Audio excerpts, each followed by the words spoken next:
Olá, meus queridos alunos, tudo bem com vocês? Hoje nós vamos tratar de mais um tema interessante, proposto aí hoje pela filósofa Hannah Arendt, e nessa aula nós vamos falar sobre a condição humana, a obra da Hannah, em que ela trata da condição humana, né? Olha, a natureza humana, segundo a Hannah, ela é cíclica, ela é interminável e não pode ser reduzida somente a viver e morrer, não é? Nós precisamos dar significação para a nossa vida e também para a nossa existência. Ou seja, nós precisamos mostrar a que viemos e marcar necessariamente esse mundo de uma forma significativa, de uma forma positiva, né? Deixar um legado marcado pela questão da humanidade, marcado pelos princípios éticos e morais, de modo que a gente seja sempre uma ação propulsora do bem, né? Que a gente deixe um legado transformador nessa sociedade, de acordo com a Hannah. Então, a ação livre do homem interfere nessa morte boba, obsoleta, comum, natural, assim como qualquer outro animal irracional morre, né? É algo que a gente precisa iniciar do novo. Nós precisamos, então, combater essa ideia de mecanismo de nascer e morrer a partir de princípios que trate do novo, da renovação, né? Os homens, então, apesar de morrer, eles nascem para fazer algo novo, algo inusitado, para marcar o mundo de alguma forma positiva. E é exatamente marcar com o novo, transformar, que a Hannah vai dizer que isso é a natalidade. Então, o que é propriamente essa teoria da natalidade, segundo ela? É exatamente a ideia do mundo e dos homens constantemente ter a oportunidade de renovar, de transformar, de pensar de novo, né? De parar, pensar, transformar, de requalificar a sua ação transformadora. Essa é a natureza em que a Hannah, então, vai dizer para nós. O Santo Agostinho, segundo a Hannah, ela pega ali, né, uma frase marcante na obra de Santo Agostinho, em que ele vai dizer que houve um princípio e o homem foi criado. Nascer é um milagre em si. E é exatamente a partir daí que a Hannah vai dizer para nós, olha, nascer de fato é um princípio, é um milagre, é a grande prova da existência até mesmo de Deus, né? Mas a verdadeira glória do ser humano está em transformar, está em construir. É exatamente essa obra construída através das nossas ações e das nossas palavras, né? É assim então que nós vamos construir, segundo ela, a verdadeira identidade, uma identidade de fato marcada pelo humanismo, pela preocupação ética, pela preocupação moral, vivenciada a partir do amor, né? Então, o ser humano vai além desses animais irracionais que nascem e morrem, né, de acordo com qualquer outro princípio natural, mas nós marcamos e nos transformamos ou somos reconhecidos humanos a partir dessa ação livre que a Hannah Arendt vai dizer que é o grande potencial, que é a grande glória do ser humano, né? É assim que ela exemplificou, por exemplo, o Sócrates tomar o copo de cicuta e morrer, Jesus Cristo morrer crucificado para salvar a humanidade. Nessas duas ações, né, em que são coincidentes, o Just Gardner, na obra dele, O Mundo de Sofia, já disse, já fez uma comparação de Sócrates e de Jesus, né? Então, esses dois exemplos de significação, de ação de amor, de transformação, de deixar um legado para que seja assumido pelos outros que seguem pós-Sócrates e seguem pós-Jesus Cristo, que a Hannah vai dizer que reside a ação livre. Então, uma ação livre reside exatamente nessa capacidade, nessa coragem de transformar, nessa coragem de renovar, nessa coragem de barrar os paredões, né, os paredões totalitários, os paredões, né, do autoritarismo, os paredões da insensibilidade, e fazer com que o amor reine, e fazer com que essa ação transformadora possa resultar sempre em humanismo, em transformação, em cuidado, em amor verdadeiro, em reciprocidade, né? Então a ação, segundo a Hannah, a ação livre é o que liberta o ser humano. Liberta o ser humano de quê? do egoísmo mecânico, desse mecanismo de nascer, matar e morrer, assim como os animais irracionais, né? De viver de modo mecânico em prol de um emprego, em prol de sucesso, em prol de glórias econômicas ou de triunfos midiáticos, né? A grande glória do ser humano está, de fato, em deixar um legado de amor, de paz, de humanidade, né?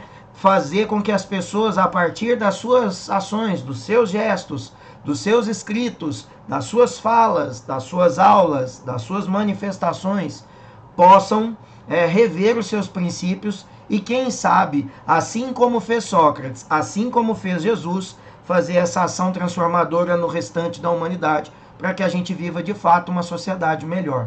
Então, a Haná vai dizer para nós que a nossa vida, ela é marcada por uma probabilidade infinita, né? Probabilidade infinita de quê? De ações, de gestos, né?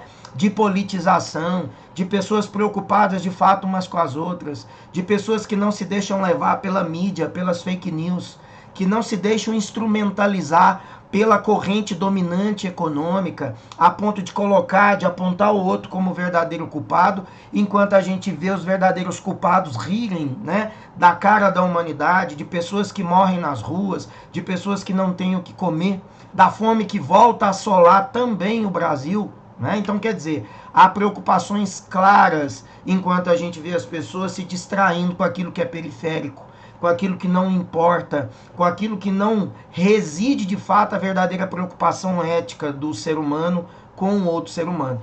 Então a probabilidade infinita está exatamente em perceber o nosso papel e como esse papel pode ser significativo para a vida das demais pessoas e também para a nossa própria natureza, para o nosso planeta. Tá bom, gente? Então, olha, segundo ela, os homens são condicionados, né? A condição humana compreende algo que é mais do que simplesmente a vida que nos foi dada. Os homens são seres condicionados, olha, tudo aquilo, né, que o ser humano, que o homem, né, entra em contato, torna-se imediatamente uma condição de sua existência, faz parte da sua existência, é um legado, né? Seja simbólico, seja imaterial, mas o homem sempre agrega fatores à sua existência e é preciso que a gente, como diz a Haná, ressignifique a nossa vida de modo a deixar um legado autêntico de paz, né, de humanismo. Então a existência humana seria impossível, né, sem as coisas, sem esses que seria esse amontoado de artigos, né, aquilo que faz parte do não mundo, aquilo que é supérfluo, aquilo que realmente não é importante. Mas tudo isso é importante para a gente perceber o nosso papel, o que espera-se, né, de nós, o que as pessoas esperam de nós, o que nós mesmos podemos esperar de nós, para que a gente possa transformar, para que a gente possa agir de uma maneira transformadora, né? Então ela vai apontar que os regimes fascistas e nazistas, né, essencialmente fazem o quê? Eles negam essa natalidade. Eles negam essa força de ação transformadora. Por que o fascismo nega isso? Porque eles querem que a gente não nos percebamos. Porque eles matam essa possibilidade individual de cada um. A possibilidade individual, gente, de libertação mútua, né? Então, os regimes totalitários, eles tratam do medo, eles intimidam pelo medo, pela força, eles intimidam e distorcem através de mentiras, de fake news. Eles fazem uma lavagem cerebral, tornando o líder um mito, um símbolo que resolveria todos os problemas, quando ele não resolve sequer o problema interno na própria casa dele e de sua família. Enquanto essas lideranças matam, massacram, assim como fizeram Hitler, Mussolini, Stalin, né? Então, fazem uma intensa propaganda do irreal e apagam no ser humano a possibilidade de transformação, apagam em nós a possibilidade da força transformadora, humanificadora. A libertação mútua, segundo a Haná, é exatamente a figura do perdão, quando ela cita mais uma vez no livro dela a presença de Jesus Cristo, em que ela fala: Deus deu ao ser humano o poder de anular tudo que é ruim, de anular todos os seus erros através do perdão, né? Jesus, quando morreu na cruz crucificado, ele morreu para nos perdoar, ele morreu para nos salvar, né? Quem perdoa se liberta, e quem é perdoado também se liberta desse mal. Por isso a libertação mútua, porque quem perdoa é libertado, e quem se sente perdoado também se liberta de todas essas mazelas, de todas essas intransigências, de tudo aquilo que é ruim, de toda angústia, de toda dor, de toda tristeza, de toda lembrança maldita que vem cada dia abafar o sentimento de amor e de paz, né? A Haná é poética, a Haná é filosófica nessa obra. É uma obra maravilhosa porque ela toca os nossos corações para que a gente possa efetivamente nos libertar de tudo que é ruim, inclusive do fanatismo, inclusive desse fanatismo midiático, dessas imagens distorcidas de construir líderes, mitos, construídos em cima de propagandas enganosas, que não são aquilo que a propaganda diz que são, né? A morte está aí, a evidência de todas as suas ações estão aí, e no entanto as pessoas ainda acham que essas pessoas efetivamente são as lideranças que resolveriam todos os nossos problemas, né? Então é preciso cuidado. A Haná disse, cuidado para a gente não banalizar o mal. Cuidado com aquilo que a gente pensa, cuidado com o que a gente reproduz, cuidado com aquilo que a gente passa adiante nas nossas redes sociais, né? Ela não é desse tempo, mas eu estou aqui atualizando a obra dela. Então, quer dizer, somente através da libertação que a gente transforma, que há essa ação de transformação mundana, que a gente pode renovar a possibilidade de uma nova sociedade, né? A Haná, então, aí está o quadro do perdão, que é muito bonito, né? A Haná, então, concorda com Nietzsche, em que diz que a capacidade de fazer cumprir as promessas também é, assim como o pecado, uma grande força transformadora do ser humano e da sociedade. A Haná vai dizer que a nossa falhabilidade básica, né, é exatamente o preço que a gente paga pela nossa liberdade.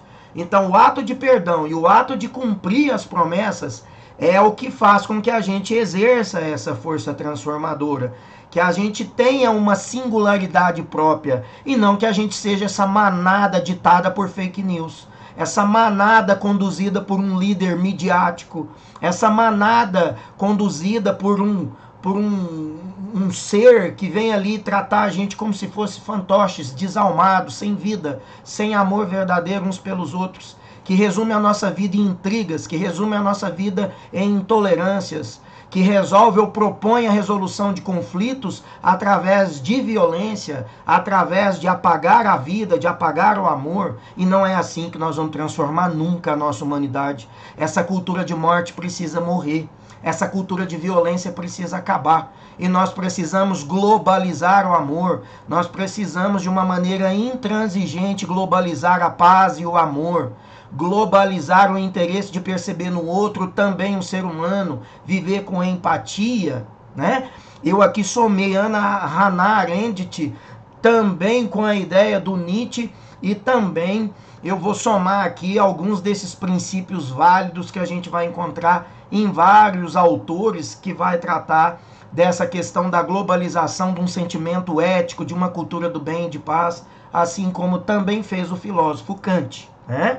Então, olha, em nome dessa singularidade que cada um de nós devemos construir, não podemos permitir que esse bombardeio midiático, que essa condução alienada que vem nos levando, assim como uma boiada vai moer lá na máquina de moer carne, nós não podemos ser mais um que vai moer nesse moedor, né? Nós precisamos resgatar a nossa singularidade, né? O homem precisa assumir a sua condição humana, exercer tudo aquilo através da vida ativa e dessa vida contemplativa, que é o que a Haná também fala no capítulo 2 e 4 do livro dela. Então ela vai dizer, a dissociação dessas duas esferas, que são humanas por excelência, nos mostra, né, homens incapazes de agir e refletir, que produzem sociedades incapazes também de agir e refletir. É o que nós estamos vivendo. Nós estamos vivendo esse grande momento paralisado, uma sociedade dormente, vendo as pessoas morrerem, vendo a natureza ser destruída, vendo os valores serem consumidos, vendo a sociedade se armar de modo brutal, vendo todo mundo resolver os problemas através de uma opção violenta, a cultura da morte, a cultura da violência, a cultura da intransigência, a cultura da intolerância que está disseminada no Brasil e no mundo. Olha aí, a Haná está dizendo aqui no trechinho rosa aí, acompanha comigo, olha. Homens incapazes de agir e refletir, que vai gerar uma sociedade incapaz de agir e também refletir, né? Uma sociedade que simplesmente cumpre ordens cegas, assim como o Eichmann cumpria ordens cegas do Hitler, fazendo listas de judeus para serem mortos no Holocausto, não é? Então, a vida ativa e a vida contemplativa que a Haná vai mostrar para nós é interessante. O que compreende a vida ativa? O labor, a ação e o trabalho. O labor, segundo ela, é a atividade de viver. Viver com intensidade, viver como ser humano, viver como ser que pulsa, viver com a vontade de amar, de transformar, de ser feliz e de fazer o outro feliz. A ação reside na essência política. A Haná nunca desvinculou política de amor. A Haná nunca disse que o ser humano pode se desvincular de política. Eu odeio política, eu detesto política. Isso é o grande crime que nós fazemos contra nós mesmos. Nós precisamos amar a política, porque é através da força da política e da nossa capacidade intransigente de amar e enxergar o outro, que nós vamos resolver todos os nossos problemas. Não é se omitindo disso, não é fugindo das nossas responsabilidades, não é votando em branco, votando nulo, não é não se comprometendo em fazer a escolha que seja aquela mais acertada para o contexto humano em que está em questão, né? E o trabalho, segundo a Haná, é a atividade natural de permanência, é aquela que a gente sobrevive, é onde a gente retira o nosso sustento, mas é onde também nós convivemos, mas é onde também nós nos realizamos, mas é onde também nós usamos da nossa criatividade. E é assim que o trabalho também deve e pode ser prazeroso para todos nós, né? Com significado. E ela vai dizer que essa vida ativa são os exemplos claros que nós encontramos na modernidade. E a vida contemplativa é essa em que a filosofia quer resgatar, é essa em que a filosofia nos propõe. Pensar, querer, julgar. A filosofia, então, se caracteriza por essa predominância da vida contemplativa, porque ela quer que a gente reflita, ela quer que a gente julgue, ela quer que a gente saiba dar uma validade em cima desses vários preceitos, questões e acontecimentos. Ela quer que a gente tenha a condição mínima de ponderar se é o lado A ou se é o lado B, da gente fazer uma escolha. E intransigentemente, eu estou usando várias vezes essa palavra porque ela também usa no livro dela, intransigentemente lutar pela vida, lutar pela humanidade, lutar por uma sociedade efetivamente melhor, humana, autenticamente humana, E aí, a Haná então vai dizer da vida ativa e contemplativa. O ser humano é dotado dessas duas características. Elas são intrínsecas ao ser humano, mas estão separadas. Somos nós que precisamos colocar o encaixe certinho para que elas funcionem bem. A partir do momento que elas funcionam bem, a engrenagem liga e a ação transformadora acontece. Essa é a leitura que a Haná quer que a gente faça, tá? Então, olha, no caso aí do Eichmann, do Adolf Eichmann, o Hitler ia lá e, olha, matar. E o indivíduo ia de modo cego reproduzir isso. Assim também a gente tem visto atualmente aqui no Brasil e em outros países essa ação de reproduzir a liderança, de reproduzir a voz, ditada por grupos de ódio na internet. A disseminação de fake news, a construção de uma sociedade cada vez mais que cultiva a morte. Em prejuízo do amor, em prejuízo da ética, em prejuízo da verdade, Então é preciso que a gente tenha clareza do que essa filósofa trouxe para nós. Essa filósofa viveu na pele o nazismo. Essa filósofa viveu na pele tudo aquilo que qualquer um refugiado possa viver, porque ela viveu como refugiada em Londres, depois nos Estados Unidos, Ela contou com a boa vontade de pessoas que tiveram que ajudá-la no princípio, Então, quer dizer, ninguém melhor do que a Haná para mostrar para nós o que é ser mulher, judia, intelectual, vivendo nesse contexto de intolerância, nesse contexto de misoginia, tal qual nós estamos vivendo agora. Então é exatamente a significância que ela quer que a gente resgate, gente, está aí. Vamos apagar, cortar esse vínculo, né, de quem está nos aliciando, de quem está nos ditando a reproduzir o mal, a cultivar essa ideia de violência, essa cultura de morte, essa cultura do eu sem nós, né? Essa cultura imperialista, essa cultura de domínio, essa cultura de extermínio, essa cultura de fechar portas, essa ideia de disseminar o ódio contra a cultura de direitos humanos, de familiarizar direitos humanos com direito de bandido, mais uma fake news das mais monstruosas que circulam na nossa sociedade, porque direitos humanos nunca foi de defender bandido, direitos humanos é defender a vida, é defender a educação, a saúde, o direito da mulher, o direito da criança, o direito de alguém ser julgado de modo lícito, de saber que ele vai ter o contraditório, a ampla defesa de um advogado que vai poder defendê-lo ou defendê-la, o direito da mulher de ocupar o mercado de trabalho, de ser respeitada como mulher, de não sofrer assédio simplesmente porque é mulher. Quer dizer, existem uma série de questões que é a política de direitos humanos que está mudando essa sociedade. E um dia desse, eu ouvi na sala de aula um aluno me perguntar, então me mostre, para que serviu a cultura de direitos humanos até agora? É lamentável. É como a gente perder um filho, gente, quando a gente ouve esse tipo de comentário.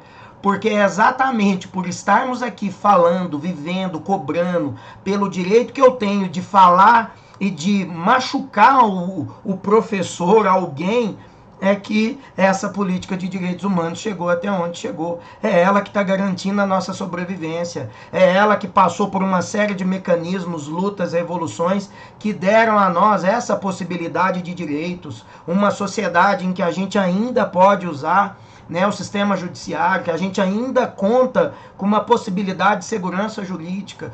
A gente deve a isso aos direitos humanos. É essa cultura de direitos humanos que a gente tem a ONU, que a gente tem a Declaração Universal de Direitos Humanos, os pactos, o artigo 5º da Constituição com seus 78 incisos. Tanta vida, né, tanta segurança, tanta garantia fundamental.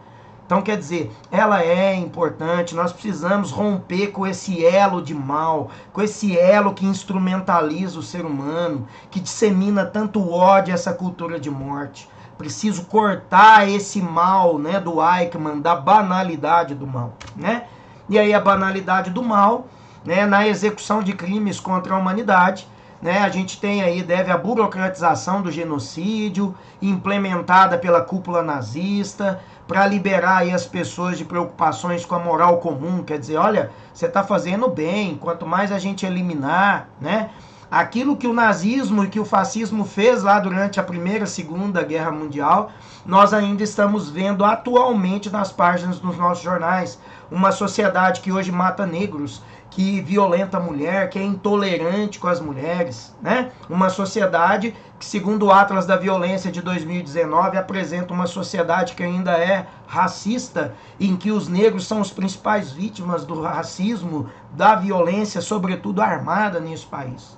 Então a gente vê que o fascismo não libertou ainda essa sociedade. O fascismo ainda está introjetado nas mentes de muitas pessoas nessa sociedade. Ele ainda está vivo, tapando o coração que impede que o amor possa vingar nessas pessoas. É essa reflexão traduzida pela minha voz que a Haná quer que a gente faça. Tá, gente? Então, olha, é pelo amor, né? É por meio do amor que essa glória é revelada, né? Nós somos, né, o que somos, o nosso corpo, quem somos, as palavras, as nossas ações, os nossos gestos, é quem revela quem nós somos, né? A convivência revela quem realmente nós somos. A partir do que pensamos, das brincadeiras ou não que fazemos, das piadinhas de bom gosto ou de mau gosto, é que as pessoas sabem quem somos nós, né? Então o agente se revela, é o agente que se mostra. A maior revelação do ser humano é, de fato, a sua glória, né? Nunca sabemos plenamente quem somos, de fato. Quem sabe quem nós somos é quem nos avalia, quem convive com a gente. É quem pode nos avaliar porque sabe, porque nos percebe, porque a gente se deixa mostrar, né? A nossa capacidade de agir, então, é o nosso novo começo, é a reformulação, é a ressignificação do amor que essa sociedade tanto precisa, né? Então, essa cultura de esperança e fé, gente, é que vai fazer com que a gente acredite no ser humano e que esse ser humano possa se transformar. É a partir da fé e da esperança, é a partir dessa ação transformadora que nós podemos acreditar, ter fé e esperança, que nós vamos sim desenvolver as potencialidades para o bem, né? O amor, segundo a Haná, ele não é só o aspecto mundano, ele não é só apolítico, ele não é privado. Esse amor, pelo contrário, é aquilo que nos energia, né, que nos energiza, melhor dizendo, para o efeito real da vida pública. E é aqui que ela entra com o conceito de política. Então, para ela discordava do Marx e do Hegel, que dizia dessa inevitabilidade do ser humano, nessa ideia de trajetória do materialismo histórico. Ela não concordava, ela concordava mais com Heidegger, que ressaltava o papel dos indivíduos. Então, nós somos os indivíduos. Vamos, como semente própria, pessoal, singular, transformar, né? Para Haná, então, a história é exceder essas expectativas. As pessoas podem fazer coisas incríveis, até aquilo que elas não sabem que podem, né? Elas não agem, elas não pensam por si próprios, muitas das vezes, né? Elas são condicionadas, elas são manipuladas. Nós nos transformamos em seres mecânicos, insensíveis, diante dessa cultura da morte, dessa cultura de intolerância, diante desse mal disseminado que cortou o nosso elo com o coração e com o amor, né? E aí ela vai dizer, a vida privada e a vida pública passa pelo amor. Ah, tá havendo ali uma inversão de valores na política e na esfera privada. As pessoas estão confundindo o que é público com privado, o que é privado com público. As pessoas estão usando do público para beneficiar o sistema privado, famílias, grupos, amigos, né? Segundo ela, né, segundo a Haná, os homens perderam o poder de julgar por meio de um grupo, de uma realidade desse mundo. Por que perdeu? Porque está todo mundo ausente. Está todo mundo vivendo numa bolha da alienação, manipulado por fake news e por informações ditadas por grandes grupos de comunicação. Ninguém busca medidas alternativas, canais alternativos, leituras alternativas, para poder realmente se informar, né? Então a Haná afirma essa excelência humana, né? Ela pode só ocorrer na esfera pública, realizando e transformando a vida das pessoas, fazendo bem, colocando em prática aquilo que realmente é o papel da política, que é fazer o bem, é fazer com que as pessoas possam ter uma vida digna, né? É fazer com que essa política atenda principalmente aquilo que é necessário, que as pessoas vivam com dignidade, exerçam a sua cidadania plena, né? A importância, então, que ela vai ressaltar da vida ativa, né?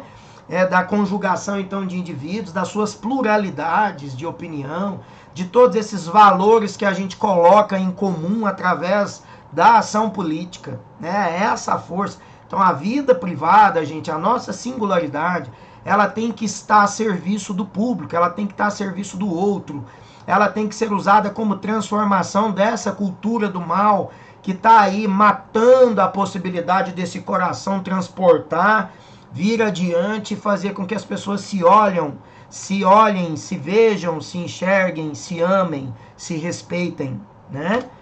E é exatamente aí, né, que nós chegamos ao final da nossa aula da Haná. É um livro maravilhoso, eu espero que vocês tenham gostado.